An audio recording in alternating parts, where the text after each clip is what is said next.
and we are here at Torah giving a Miami Torah lecture on the Zera Shimshon, the absolute last one for this year. Not because we want to stop, God forbid, we're definitely going to continue, but being that Rosh Hashanah is this week on Sunday night, that would make this week this evening, the last Tuesday night of the year. So we welcome everyone to join us. Anyone who wants to follow along, we are in page 1086 in the blue Chumashim, in the Art Scroll Chumashim. We are in 1086. Tonight's class, being that it's the last of the year and it's being right before Rosh Hashanah, we are not only going to speak about this week's Torah portion, the Zera Shimshon on Parashat Nitzavim, we're also going to save the second part of the class for some special secrets that the Zera Shimshon shares with us on the mitzvah of Shofar. And we're going to speak about that primarily, and we're in for a treat, as always, from the Zera Shimshon. Just a couple of announcements. I was so kindly sent by the Bet Hora'ah of Avat Shalom in Israel a box of these. These are very special. They are specific laws of the day. This is in English. This is the laws of the day according to the Sephardic tradition, unfortunately, or fortunately, depending. Every single day, what the halakha requires of one or of the congregation for that very day. This is something very nice. Anyone, I don't have that many left here this evening, but hopefully next class I'll have more. Anyone who would like one can just do a dip or a double dip, and it's all yours, and you can keep it, you can share it, you could bring it to your synagogue, or read it yourself. It's absolutely a gem. Every year they come up with a new one. I was asked, why do they come up with a new one every year? Because it's specific to the day of the week.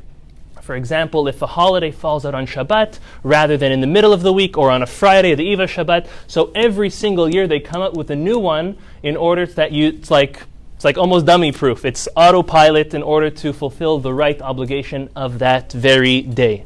So we have a couple of these afterwards. Everyone will find by the food station a very beautiful card. This card is going to be the candle lighting, the complete candle lighting and Havdalah for 5780. Please take one. We did not make the magnet since we printed so many of them, so a piece of tape will do the job, I promise you, okay? Besides the fact, I don't know about your fridge, my fridge doesn't have a magnet on it anymore. So, in order to stay economically within budget, as well as making most sense of everything, take a piece of tape, put it on. On the back, you'll see over the past 6 months, all of our featured speakers and rabbis that we've had for the Miami Torah Center. These are available by me or at the front over there, and we are about to start. We're going to turn to chapter 30, verse 4. That's going to be on page 1090. There's a verse over here that God is referring to, chapter 30, verse 90. It says, Im yeni dachacha biktzeh hashamayim. God says that if your dispersed will be at the ends of the heavens, okay, we're going to explain what that means. Misham yikabetzcha Hashem Elokecha. From there, God is going to gather you. God, your master, is going to gather you. Umisham yikachecha. And from there, God will take you. Okay, let's just repeat that. If you're dispersed will be at the ends of the heavens, from there Hashem, your God, will gather you in, and from there He will take you. Okay?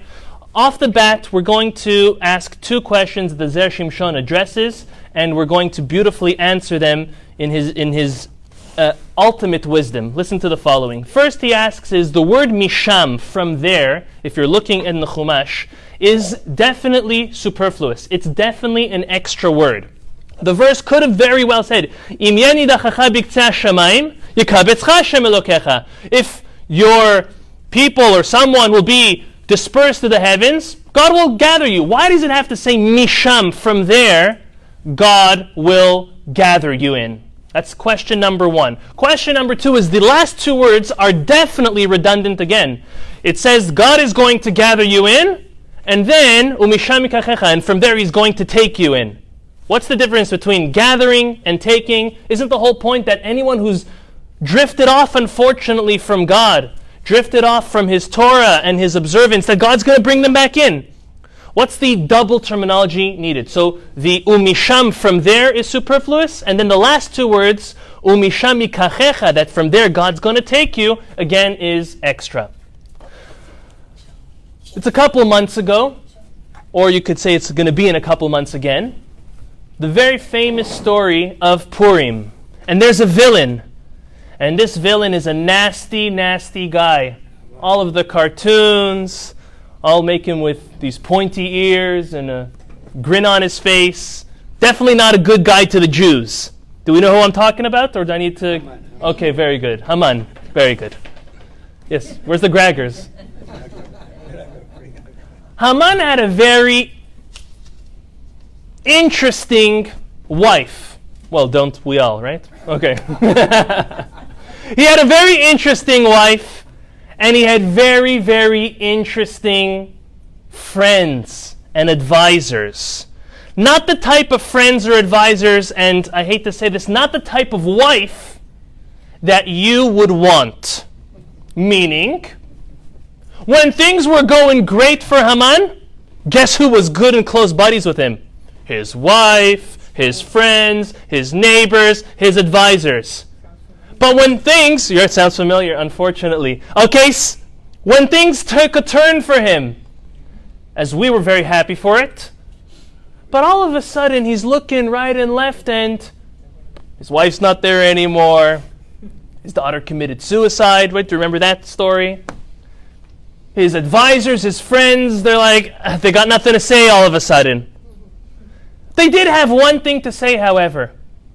The verse says, Nafol tipol. You're going to fall in front of this Mordechai. They first ask him, so Mordechai, im mizera Yehudim hu? Is he a descendant of the Jews? He said, yeah. They said, you're going to fall in front of him.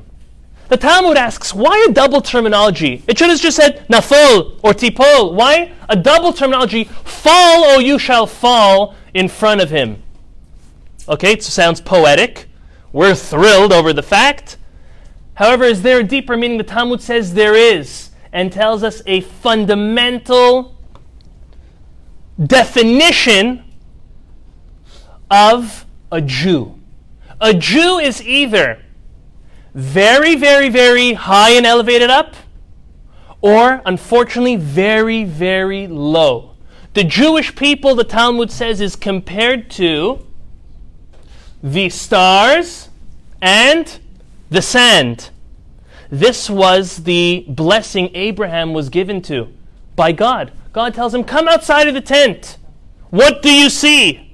You see stars and you see sand. Stars and sand, what do they have to do with each other? You know, the only thing they have to do with each other is that they are super, super numerous. But they're so different. Stars, they're up, they illuminate. They could be planets or solar systems in them of themselves. And what is sand already? To that, our sages teach us that the Jews are either like the stars or like the sand. We have the potential to be so high, so elevated, so inspired, so successful and powerful like stars, or the unfortunate opposite, land at the bottom like sand. The Zera Shimshon says, the Talmud quotes a verse in Amos. The verse says as follows, and I quote it for you. I'll read it in Hebrew as well as in English. Nafela lo tosif, kum betulat Israel. Meaning as follows, she has fallen, but will not continue to fall. Raise, O Israel. Rise, O Israel. And this is a verse in Amos saying that when the Jewish people have fallen, and they've fallen so low, there's only one way from when you're on the floor, the Zera Shimshon says. There's only up. When everything gets hard, when you fall down, there's only one thing to do, because you're not staying there. It's not possible. It's to go up. It's like when a ball bounces. Where is the strongest point of impact? It's at the lowest part. The lowest, horizontal, the vertical part. And at that moment, it just bounces right back up. A Jew is the same way. The prophet in Amos tells us, unfortunately, if the Jew or the Jews have fallen, it's okay. They can't fall anymore. Once you're down, quick, rise and get up. The Zera Shimshon with this answers, and he says that what the Jewish people will unfortunately experience when they turn away from God and they turn away from the Torah, and they'll be lost, they will be scattered. They'll be all over the world, all over the heavens, and unfortunately lost. To that, God says, Misham. What does that mean in English? From there. No matter how low they will be, God will come in His omnipresence, as almighty, as powerful as He is. There's nothing that's too low or too lost for God to Himself come there and save the person from where? Misham, from there. And that answers our first question of why it says, Misham yikabetzcha. From there God will gather you. But now what about the second question? The question of, okay, so He'll gather you there, then what does He need to Misham yikachecha, and take you from there? What is it like He's got to gather? Are we like wheat? We need to gather us and then bring us in? Is that what God's doing? Listen to a fascinating concept that Zera Shimshon shares with us. He reminds us, what's the reason why the Jewish people are in exile? The first exile of the Jewish people. Who can tell me when was the first time that the Jewish people went into exile? Egypt. Egypt was the first time. When was that? Well, of course, it's before the coined term of Bnei Israel. However, they were still the children of Israel, the children of Jacob.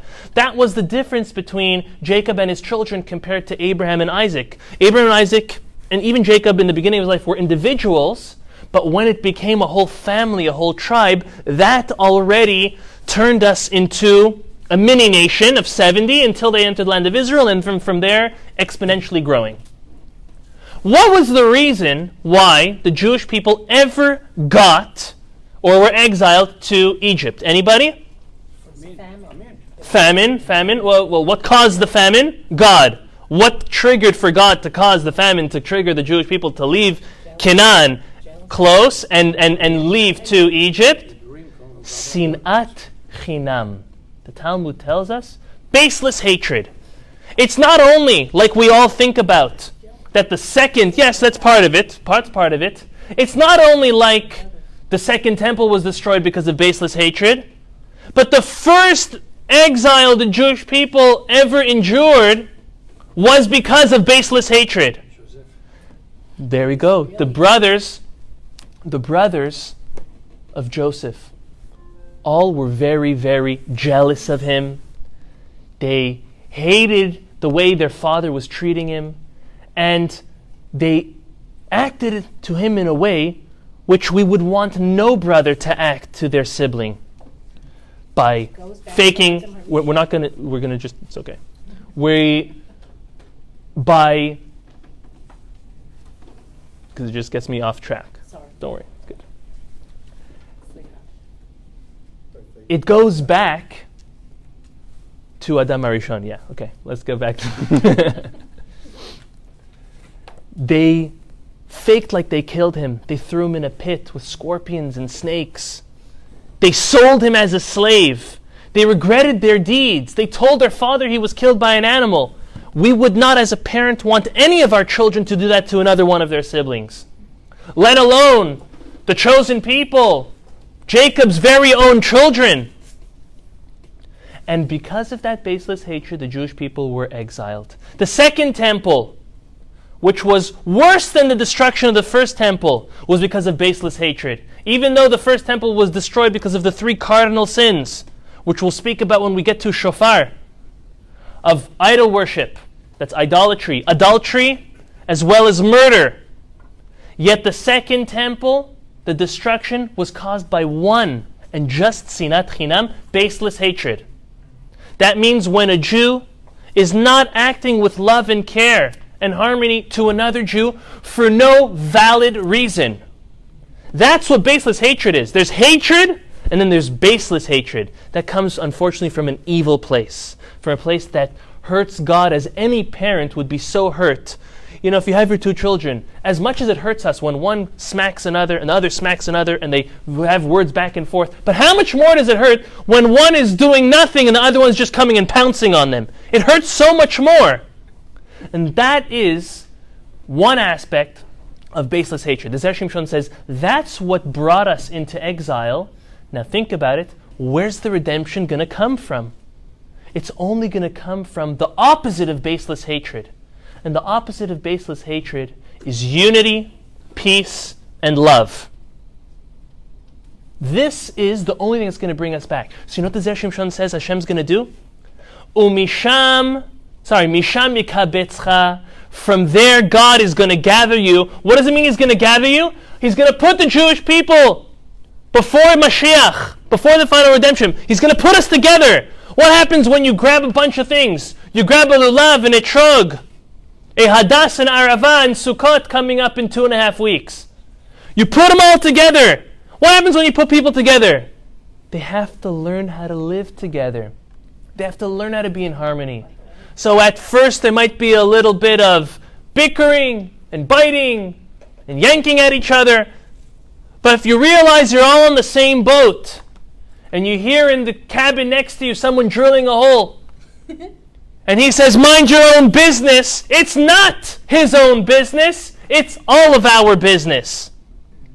And when God is going to come before the end of time and gather us all, Misham yikabetzcha Hashem Elokecha, no matter how far, how low you are, when the time is going to come, when Mashiach is going to come, Hashem is going to put us all together. He's going to gather us by promoting and helping us with peace, love, and harmony to one another. That's stage 1, part of the Geulah, the redemption. What's stage 2? Umisham yikachecha. And then Hashem is able to take you. He's able to bring you out of the exile. This is a tremendous lesson to us all, the Zera Shimshon says. He says, if you want to bring Mashiach quicker, if you want God to reveal Himself quicker in our own lifetimes, we have something that can hasten that. We can do something to promote that to happen quicker. You know what? Bring love and peace into your lives. Bring it into your family life, into your community life, into work, into every interaction that we have, every relationship. This is primarily with Jews because unfortunately Jews find ways to butt heads. But this is not only to Jews. We are to be or lagoyim. We're supposed to be a light upon the nations. We have a task in this world. We are here to illuminate the entire world through our deeds, through being ethical and moral, upstanding citizens of the countries we live in, caring for the world that we live in, and most importantly, the people that we live with. We, unlike all of this horrible media, or the way anti-Semites or those who are against the state of Israel are, we stand for one thing and one thing only, and that's peace and love. I know that was back in the 60s, but it's true. When there's peace and love and respect, care for one another, anything can happen. Things can break and burn down, and if there's peace and love, we just get back together and build. Or everything can be built and perfect and beautiful. But with the opposite of peace and love, all of that will come down in shambles. We, each and every one of us, can be a part in bringing the redemption closer. I think this is very apropos, coming just a couple days before Rosh Hashanah. Rosh Hashanah, and between Rosh Hashanah and Yom Kippur, is a time of the year where we go and we approach our friends and family and we ask for forgiveness. And unfortunately, it's become some type of joke. Forgive me, mechila, machul, back and forth. Forgive me, I forgive you. But what are you asking forgiveness for? I always give the example of the husband who comes back not 20 minutes after work with a 5-minute commute, not an hour after work, but 2-3 hours after work. And the wife asks him, "No, where were you?" "I'm sorry." "Okay." Next day, same story. "I'm sorry." Next day, "I'm sorry. I'm sorry." Does she want to hear the sorry again? She doesn't want the sorry. She either wants a valid explanation or you to get home on time. So when you come and you ask somebody, "Hey, I'm sorry for what I did to you this past year." I'm not saying to do this with every person that comes up to you, but if you come up to me and say, "Rabbi, I'm sorry," what I really should be doing is, "For what?" Okay, but maybe you don't want to engage in that conversation with everybody. It might be very time-consuming, or you might just reignite a flame. But deep down, if you're going over and asking mechila from somebody, you're asking for forgiveness, unless you know for a fact that you're going to reignite a fight or a flame, don't say what you're saying it for. But if you know that you guys have moved on from there, you could come and you say, "I'm sorry for this, and I'm sorry for the time that I did that, and I honestly forgive you for when you did this to me." That's more meaningful. Again, it doesn't always work, but when it's coming from a place of peace and love and true and genuine harmony, that means so much more than lip service. The same way as we always speak about God doesn't want lip service, your friend, your spouse, your neighbor, your friend, your enemy, doesn't matter who, they don't want lip service either. Your wife doesn't want the lip service of, I'm sorry, I won't do it again, I won't do it again. She doesn't want that. Save your breath, save your words. She doesn't need it. No one wants that. So we have the power to help the Jewish and the world cause of bringing the Mashiach sooner, of allowing God to reveal himself in a timely manner. And that's by infusing first ourselves and our surroundings with the most amount of harmony, peace, and love between one another. Going back to the first point of Misham, God's going to come there. It's very hard in life. Sometimes you feel you're on the floor. My daughter was driving her bicycle today, and it just, thanks to my neighbor, I can't take the credit for teaching my own daughter how to drive a two-wheeler. I could partially, but I could give my neighbor most of the credit until you had to change in for a stronger back, right? So she's driving it, and I was so amazed how she didn't fall. Her knees were beautiful, perfect, no scraped. I remember when I learned how to drive a two-wheeler, they were all scraped up. So today, I was in my office preparing the class, and she comes in with a little tear, and she's like, "Daddy, I fell off my bike." So one part of me is like, okay, she's human. Okay, it's good. Another part is I look at her knee, and thank God it's not bleeding, but it's scraped up. So a child has a choice when they fall off a bike to stay on the floor in the dirt and cry and bleed, or get up and go for help, and get up and try again. We all have our two wheels, and we all pedal, and we sometimes fall and scrape our knees. And sometimes more than just scraping a knee, it could be scraping an elbow, it could be many other things. I always tell my children, make sure you wear your helmet when you bike. Oh, and they look at me like, oh, my neighbor's not, and my friend's not, and this one's not. But you know how I make sure they do? Because I tell them a true story that happened to me. When I was a teenager, a wild teenager, and I was driving in a park, I took an abrupt stop. And I stopped with both, but for whatever reason, my front brake took it stronger, and I flew right, imagine, I'm sure many of this happened to many of us, can't only be me, flew right over, Superman style, over my handlebars. And I had a helmet on, thank God.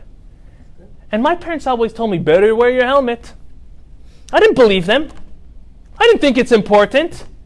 I got up after having a direct head hit fall on the ground, and my helmet was cracked in two. I don't know if that's happened to anyone over here, but that is it's happened?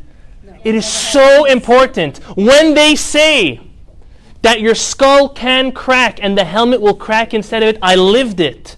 We have a choice when we fall and when something breaks and when we hurt ourselves. I say it's a choice, we almost don't have a choice, but we kind of have the choice to sit and sob and depress and bleed and cry, or get up, as the prophet in Amos says, rise, O Israel, get up and try again.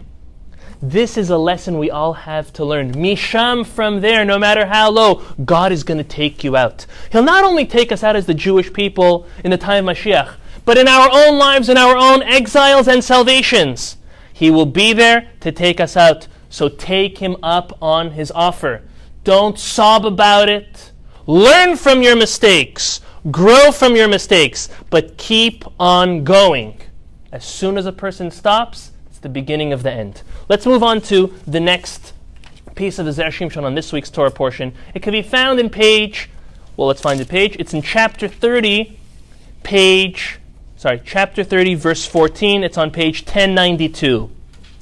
This is a very famous verse, and the way the verse is constructed, we're going to have an obvious question that Zera Shimshon is going to address right away. It says, Re'eh natati lefanecha. God comes and he tells us, again, this is the closing of the Torah, so there's a lot of powerful lines in these Torah portions. God says, look, I've presented in front of you today, et ha'chaim ve'et ha'tov, life and goodness, and on the other hand, ve'et ha'mavet ve'et hara, and on the other hand, death and evil. Okay, pretty scary. The Zera Shimshon quotes the Talmud. The Talmud says that in a time of unfortunate famine and plague, can you imagine living in a country or in a city where there's famine and at the same time there's plague? Which of the two is a greater necessity to be fixed? The fact that there's no food, or the fact that there's a plague and there's an epidemic and that needs attention? Which one would you say? Guesses? Food. Why? Very good. Very good. The Talmud says exactly like you. The Talmud says, pray extra strong for the famine. Because if there's no food, there's no life. If you're not alive, you can't take care of the problem. First you want to eat and live, and then you'll take care of the plague. You'll take care of the epidemic. If so, the Zera Shimshon asks a fair question. He says, what's this option of life and good versus death and evil? If you already have life, well, isn't it good? Shouldn't it be good and then life? And then on the opposite, death and then evil? Isn't once a person passes away, isn't there no more suffering? Isn't all evil away? The Zera Shimshon proves that this verse is talking about in this world. It's not talking about the next world. We know that there's a part 2 to this story that we're all living in, okay? But this verse, he proves, the Zera Shimshon, is talking in this world. There's life and good, and there's death and evil. He seems to be saying that the verse should be switched. It should be good in life, and then evil and death. Because if you're alive, so it's good. And if you're dead, so then there's no more evil. Hear the question? He answers one at a time. He says that a wicked person, we know this from the Talmud, a wicked person in their lifetime is considered, can anyone finish the line? Dead. A wicked person, they might be living, breathing, they're dead. The Talmud actually says the opposite about righteous people, tzaddikim, that even when dead, they're really alive. We learned this from Jacob. Amazing, huh? Family influence, blessing on the Jewish people, their namesake, their morals and ethics live on forever.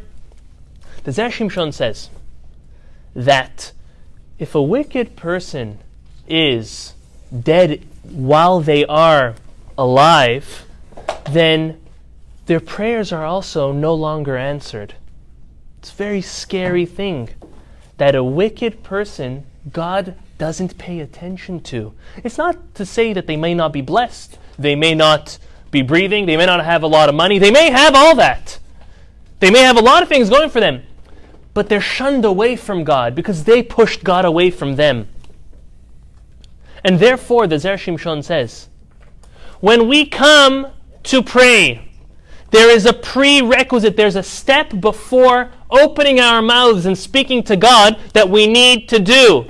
Because face it, none of us Very few people in the world are righteous, are tzadikim gemurim, complete righteous people. Everyone has something they're working on. Whether it's between us and God, whether it's between us and our fellow, us and ourselves, no one's perfect. So how does a person come and speak to God and make it powerful? This is so apropos to this coming week, Rosh Hashanah and Yom Kippur. What are we doing most of the day? We're praying. We're speaking to God. Listen to a tool that's going to help us have our prayers heard in a much stronger way to God. Even though the Talmud says that normally to go to the king, you need to go to his castle, go to his inner chamber, and have an audience with him. However, in Elul, and specifically in the 10 days between Rosh Hashanah and Yom Kippur, the king comes out of his inner chamber, comes out of his castle, and is in the fields. He's in the fields and he's available to everybody. But still, if he's there, don't you want to be heard? Don't you want him to pay attention? Don't you want an answer? So listen to what the Zera Shimshon says is step 1 before prayer. And that is the concept of teshuvah, repentance. The verse says, Vishav virafalo. First you come back, and then you will be healed. Teshuvah is just the willingness to want to come close to God. There's so many more concepts to speak about on teshuvah, but just the word shav means to come back. If your child wronged you, if your spouse wronged you, and they're coming back genuinely, shav, they're coming back. Are you going to reject them? That's not heartful. That's heartless. God will not reject any one of his children if they are coming back. So the Zera Shimshon says, step number 1 is vishav. Return to God. Try to reinitiate that relationship. Reconnect. And then, virafalo, he'll answer you. He'll heal you. You want your words to be heard? Take yourself out of the unfortunate category of being a rasha. Not because we intentionally are wicked people. We're all struggling in our own ways. Get out of that. How do you get out of that? Accept genuinely that you want to take steps towards God this year. This year, 5,780 years after the birth of Adam, Rosh Hashanah is the birthday of Adam. That is what we want to do. We have another 365 days that's going to be for the year 5,780. What are we going to make of that year? How many steps are we going to take towards our Creator? That's what we got to start thinking of. So, when he says, Et ha'chaim ve'et ha'tov, life and good, what's the first thing we need to ask for? We need life. You can't have good if you don't have life. It's like the famine and the epidemic. You first need simply life. If we look at our prayers on Rosh Hashanah, and again on Yom Kippur, what are we asking for in the 4 times, in the 4 editions in the Silent Amidah? Zochrenu l'chaim, kotvenu l'chaim. All we're asking for is life. Besides for the last one where we add all the extra stuff which we really, really want, but there's a prerequisite. There's a very basic thing we need from God to continue, and that's life. Our main goal on Rosh Hashanah is twofold. Number 1, it's coming to the realization and crowning God as our King on ourselves and the world that we live in. And number 2, just specifically, begging for life. The type of life God's going to give you, that's up to Him. We try to do the best for ourselves. But we just need life. The book of life is open on Rosh Hashanah. Yes, in life there's a lot of subcategories that we need and that we think we can't live without. God sometimes, always, knows better. So that's the concept, chaim v'tov. First is life. When you see a person, God forbid, on the floor and they're bleeding or they're not breathing, before cleaning off the dust of their shoulder, tying their shoelaces, making sure their glasses are straight and their makeup and so many other things. Stop the bleeding or get the person some oxygen. We are the same in the world that we live in. First life, and then the good will come. Now the opposite. The other option, unfortunately, is at hamavet vetara, death and evil. I'm going to say something which is sad, it's gloomy, it's maybe not something we all want to hear, especially compared to what I've spoken about and what I'm going to speak about, but it's a fact of life. The Zera Shimshon says that it seems from this verse, like I said, that it's talking about in this world. Not in the world to come, because we know that in this world we do, in the next world we're judged. We could be judged for the good, it could be judged, unfortunately, for the negative based on our deeds. But it's talking about this world. So he says, in this world, there's two ways to die. One way is unfortunately through suffering, pain, humiliation, dragged out over a long period of time. And there's another way, which maybe for family members, and this is all up for debate, could be harder. There's quick and fast. That's sad. But the Zera Shimshon says it's a blessing. Can you imagine the two options? And we've all went through this either firsthand or with another friend or acquaintance of someone going through a life-changing event that leaves them, God forbid, in the hospital for months, for years, for decades. And then they have to be treated, unfortunately, like babies and have to be tended to. It's very hard for the family to see their parent, their friend, their family member deteriorate as such. So what we are to pray for, the Zera Shimshon says, is not only, he changes the whole verse, he says, not only do we need to pray for a life of good, but we also need our mavet, our day of passing, at 120, whenever God decrees it, to also be good and not evil. Meaning to be quick and fast, with no suffering. Now, what's going to be? It's up to God. It's all planned out. Those who suffer along with their passing, it's to make it easier for them in the world to come. But truly righteous people, the Talmud says there are very few, that passed away through neshika, literally the kiss of death, a kiss from God.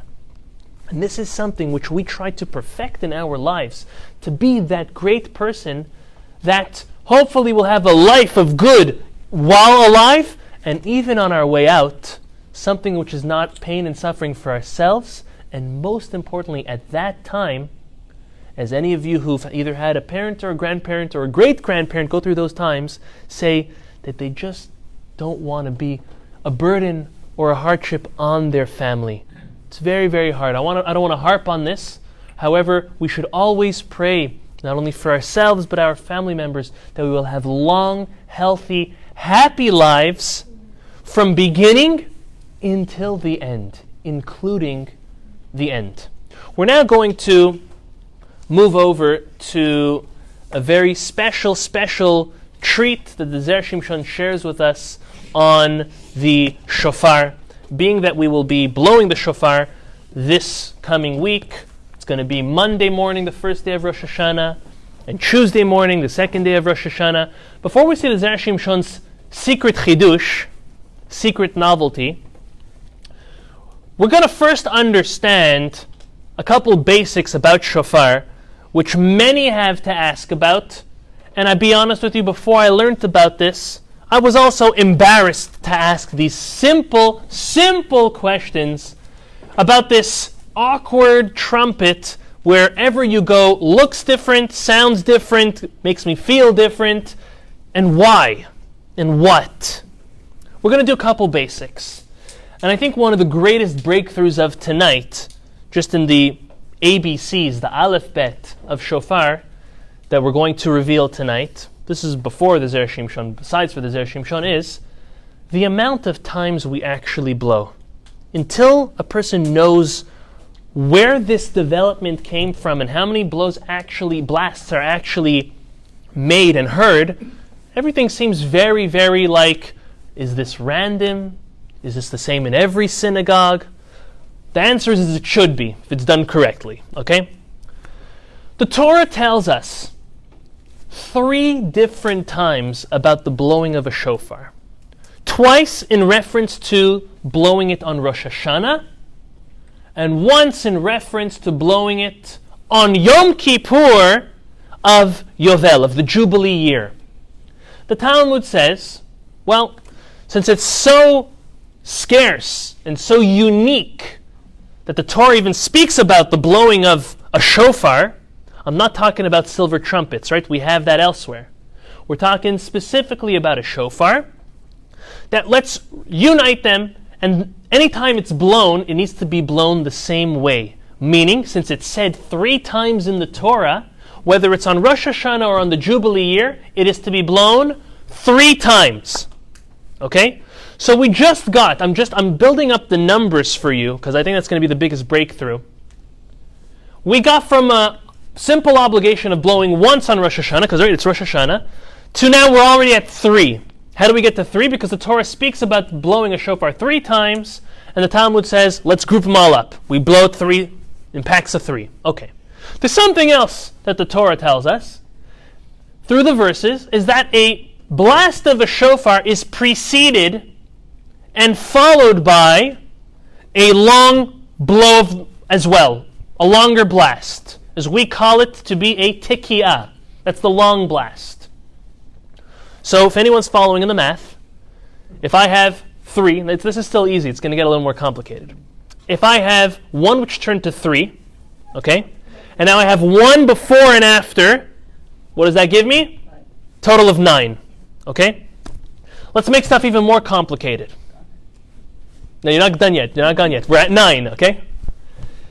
That blast, believe it or not, that middle blast, the Talmud says, because of the years of our exile, we've lost the exact transmission of what that blast is supposed to sound like. Is it more like a chuckling, or is it more like someone trying to gasp and catch their breath? In other words, is it 3 medium blasts, or is it 9 trying to catch your breath blasts? Okay? And, to top it off, it could be a combination of both. So let's take a basic series of what the blasts will look like. You'll have the beginning one starting with a long blast, tikiyah, ending with a long blast. And now in the middle, to fulfill the opinion that it might be a combination of both, we have 3 medium blasts and 9 mini ones. Okay? And then that has to be done 3 times over. Because we said that according to the Torah, it needs to be done 3 times. So that will give me a total of 12. How did I get 12? 1, and then 2 in the middle, and another 1, that's 4, times 3 is 12. The next series is going to be, well, maybe the middle one is only the 3 middle medium blasts. So that's long, 3, long. Do that 3 times over, that's 9. Okay? Then maybe it's long, 9 little ones, and then long, 3 times over, another 9. Anybody quick with math? 9 plus 9 plus 12 gives me 30. Okay? That is, according to the Torah, according to our tradition today, the absolute basic minimum listening to the shofar that we are to listen to on Rosh Hashanah, the day God commanded us to listen to it. Okay? Now, so that only got us those 30. Most of us will pay attention. There's actually 100 blasts blowed on Rosh Hashanah. So when are those done? Depending on which synagogue you're going to attend, there's a Sephardic tradition and there's an Ashkenaz tradition. The Sephardic tradition is that another 30 are going to be blown in the middle of the silent prayer of Musaf, and another 30 are going to be blown during the repetition of the Musaf. And another 10 are going to be recited by the last Kaddish at the end of the Musaf.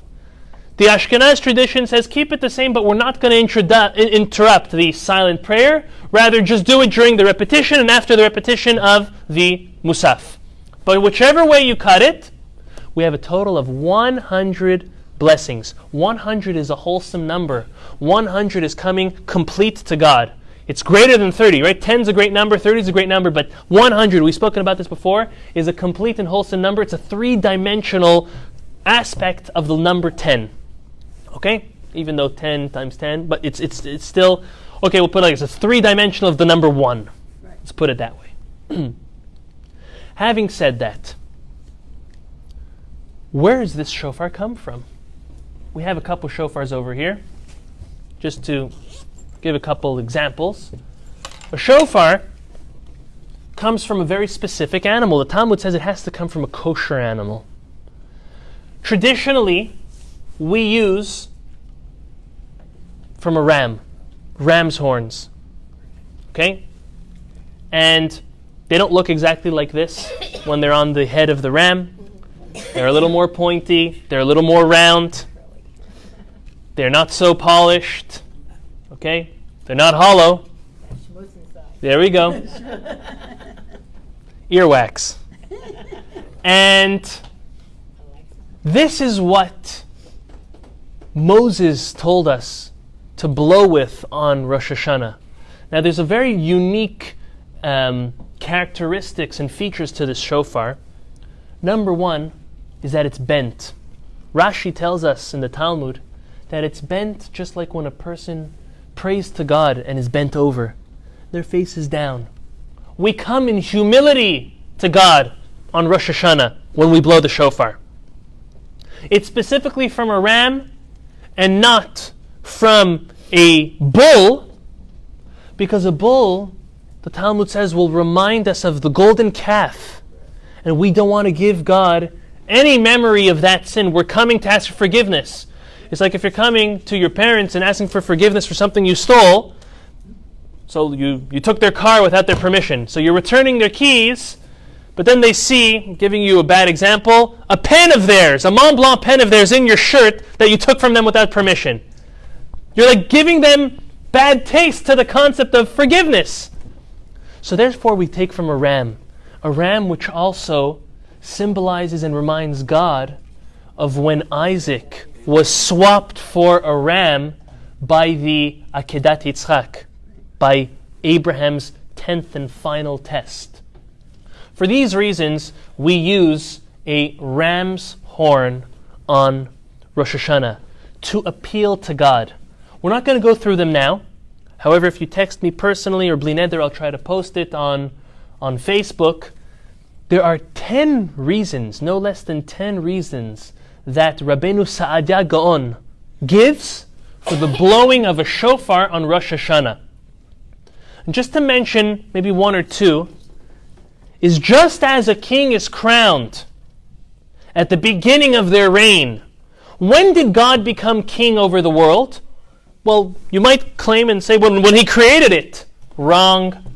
There's no such thing as a king without a subject. Who was God's subject? Adam. When was Adam born? On the 1st of Tishrei, 5,780 years ago. So we are blowing the trumpets of the king, reminding ourselves and recrowning him, putting him back up at the top of his reign for ourselves. Obviously not like he needs it. It's for our own awareness at the beginning of every single year. It also reminds us of the shofars that were blown at Mount Sinai. And it's a good time of year to recommit ourselves to the Torah as we committed to God and His Torah at Har Sinai. And there are multiple other reasons why the shofar is blown and why specifically a ram's horn. If you take a look, we'll spend just a moment to look at the different type of shofars. These are all ram's horns, but as we see, they come in different colors. They come in different sizes. The mouthpieces, as you see, I'm going to just show for the camera, are unique. Look how big this one is. This one is rather hard to blow. Okay, there's one which is very thin, Look how thin that is. Okay, so you got to like almost like stick it in your mouth when you blow. You have one which is a little more medium. You have another one. Each of these shofars give a different sound. Maybe this one gives a lighter pitch. With your permission, can I do? Yeah? Anybody? Okay, watch your ears. Listen to the different pitches, okay?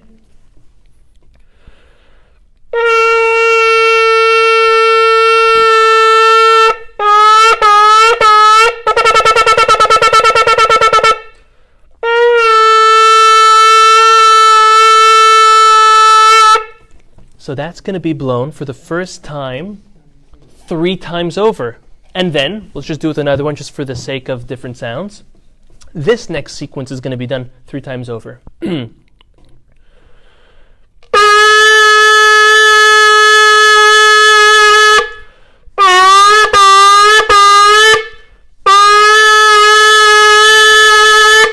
Besides for the pitch, did you see the difference? It was 3 in the middle instead of 3 and 9.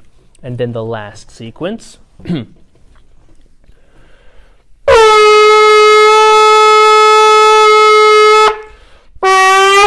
Sorry.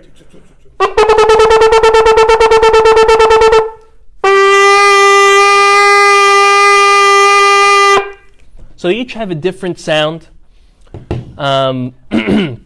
Every shofar, for any shofar blower, has a story. When you got it, where you got it, how much did it cost, how much practice did you put into it. So each of these shofars means something to me. And it should mean something to anyone who blows the shofar. But I have news for you. The blessing that is recited over the blowing of the shofar is not, "Blessed, O God, our Lord, for giving us the mitzvah, the commandment of blowing the shofar." It's, "Thank you, God, in giving us the mitzvah to listen to the shofar." Not everybody needs to blow the shofar. You only need one person in the congregation to.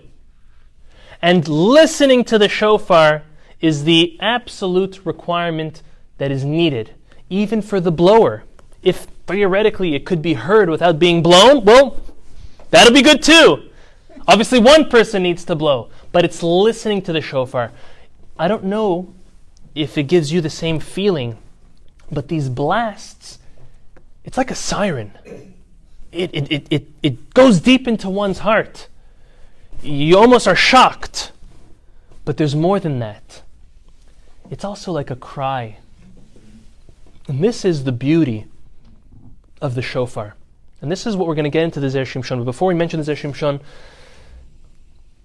this is a cry without words. When your child or when your spouse is crying and they're saying words at the same time, you're overwhelmed. You don't know what to listen to, which emotions to pay attention to. But you know what means more? A cry without words. And this is the power the shofar has and gives us. It's a cry out to God, a plea to God that has no words.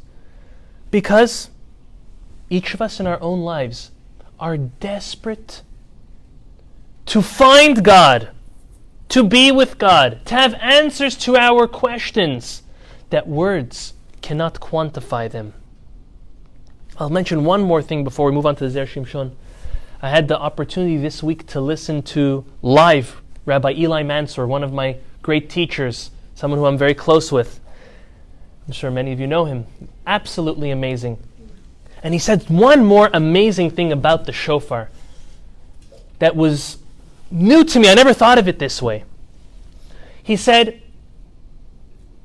the mouth of the person coming to blow the shofar, can anyone come and say that their mouth is squeaky clean? When I say squeaky clean, has anyone ever gone up and said, "I have never spoken ill or slander or raised my voice or derogatory or cursed"? Can anybody in the world ever get up and say that?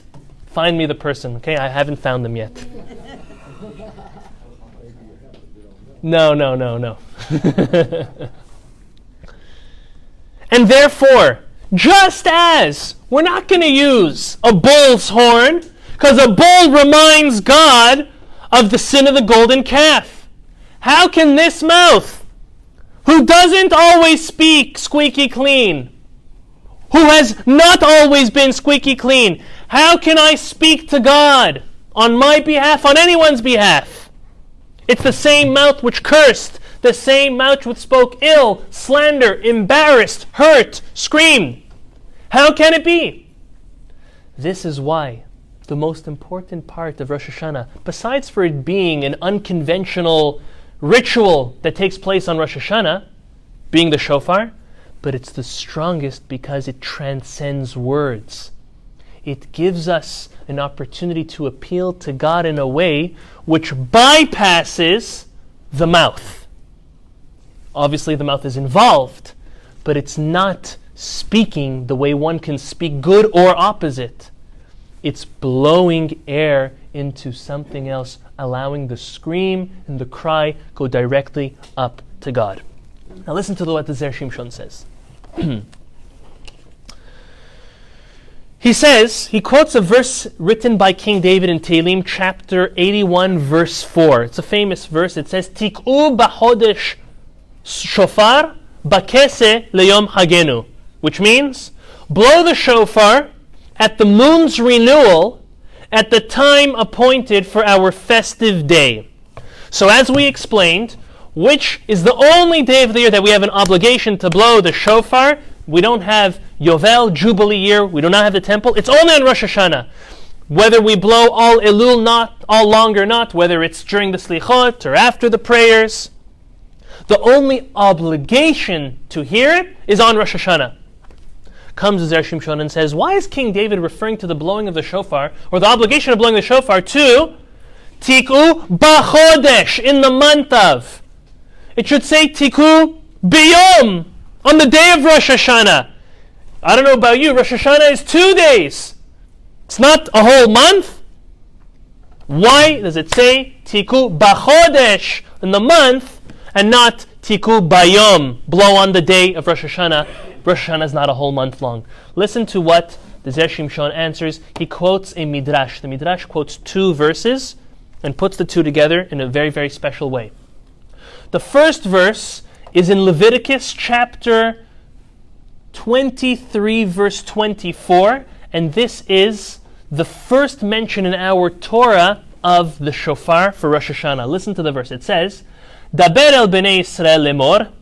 God tells Moses, speak to the children of Israel to say the following. B'chodesh hashevi, on the 7th month, be'echad lechodesh, on the first day of the 7th month, yeh lachem shabbaton, it's going to be a holy day, it's going to be a holiday. Zichron teruah mikra kodesh, it will be a day of remembering the blowing, actually blowing, a very holy day. The holiday of Rosh Hashanah. Okay? Next verse the Midrash quotes is another verse in Tehillim, in Psalms. Chapter 89, verse 16 says as follows. Ashrei ha'am yodei teruah. Praised is the nation which knows how to cry out with the shofar. The Midrash says, 1 second. So we have an obligation to blow the shofar on Rosh Hashanah. Okay? When is Rosh Hashanah? It's not the first day of the first month. Really, according to the Torah, the first day of the first month is Nisan, when the Jewish people left Egypt. You know when the first day is?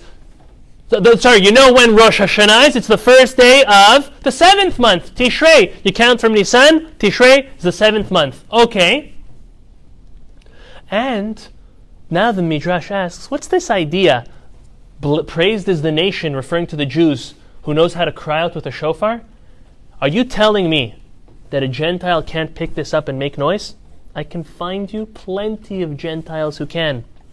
I can find you plenty of Jews and Gentiles alike who can't.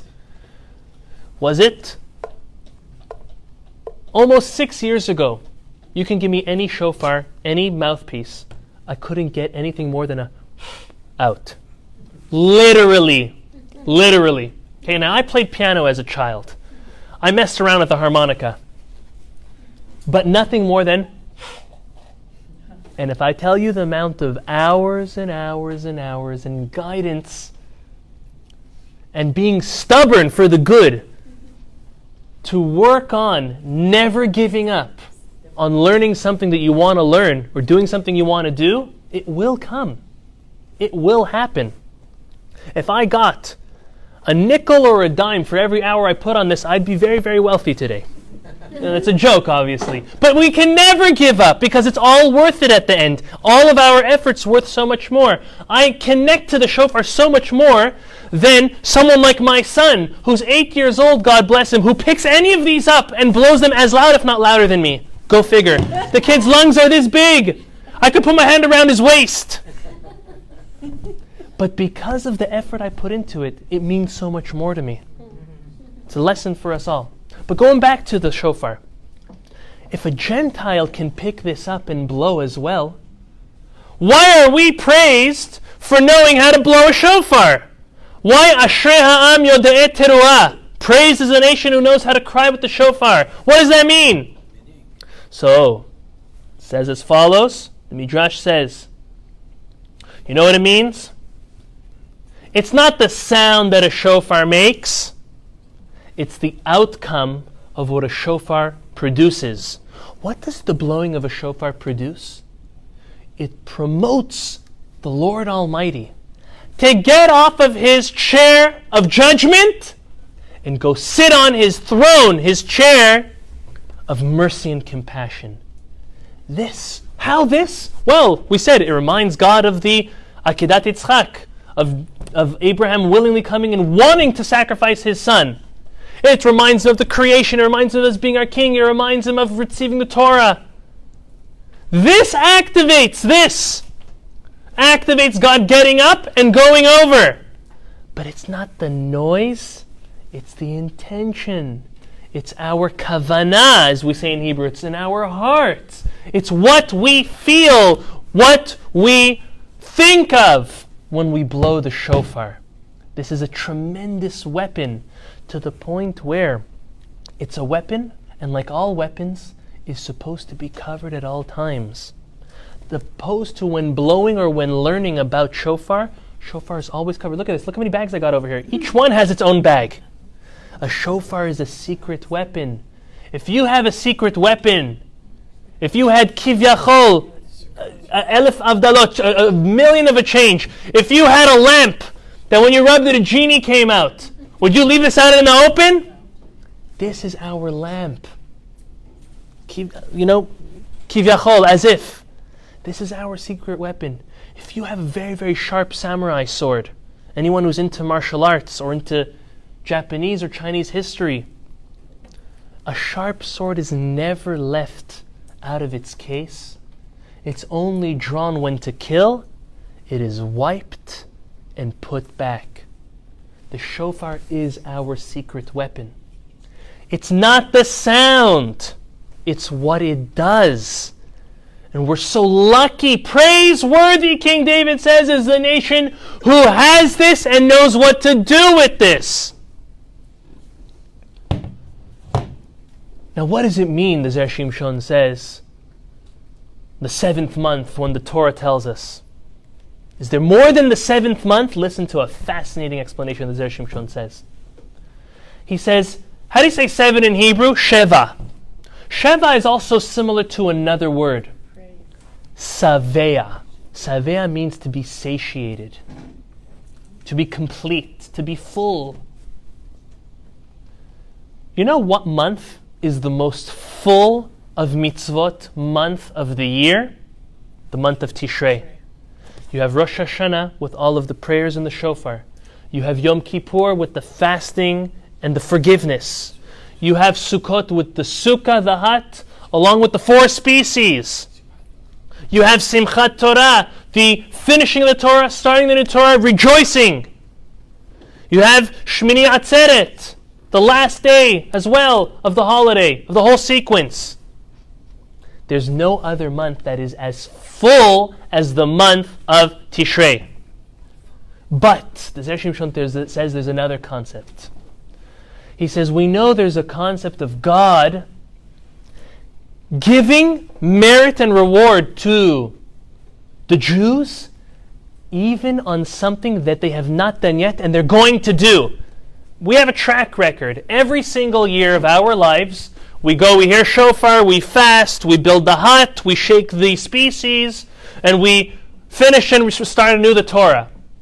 At the beginning of the month, on the first day of the month, on Rosh Hashanah, the Zera Shimshon says, God allows us to do the unthinkable of having him get up off of his chair of judgment and go sit on his chair of mercy through blowing a shofar.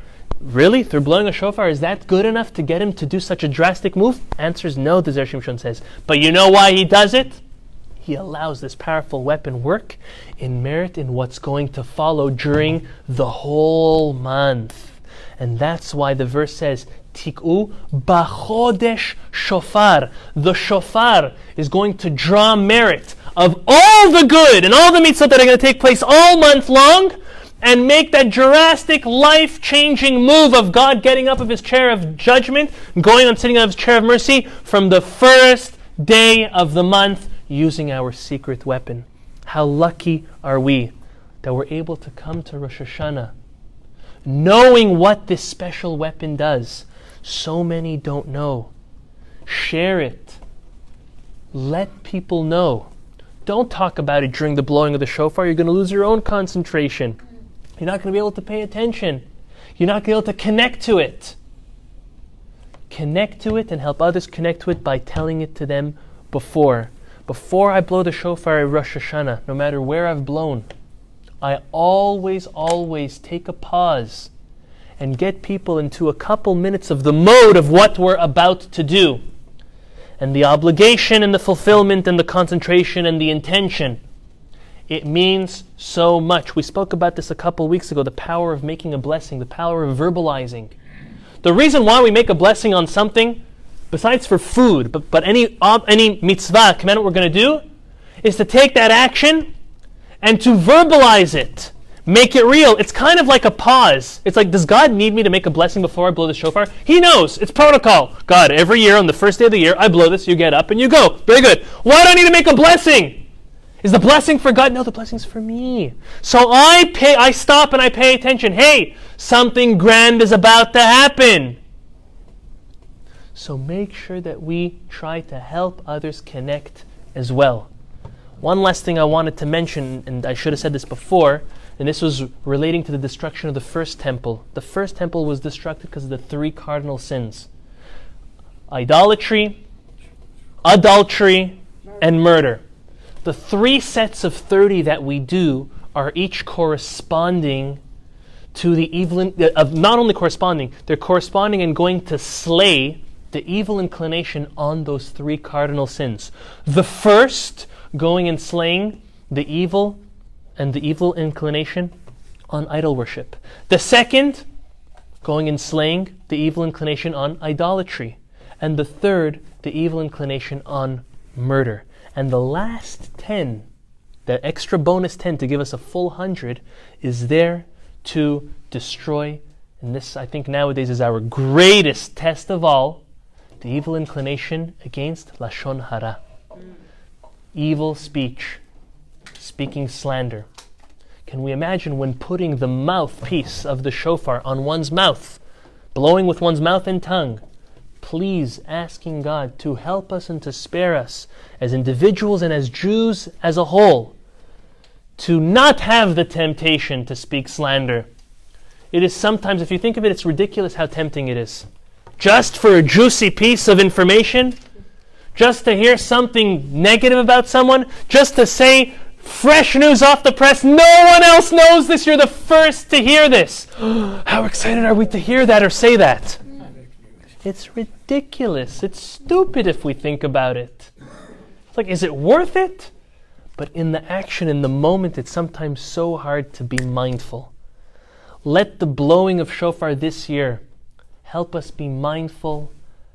Help us activate God to judge us favorably, with mercy and not with judgment, with love and compassion, infusing all of us with peace and love, happiness and harmony, for ourselves, our families, our communities, and all Am Yisrael and the world at large. Amen v'amen. If there are any questions, sorry we took so long. It was a very special edition. We normally don't have this. This is the finale. You could turn off.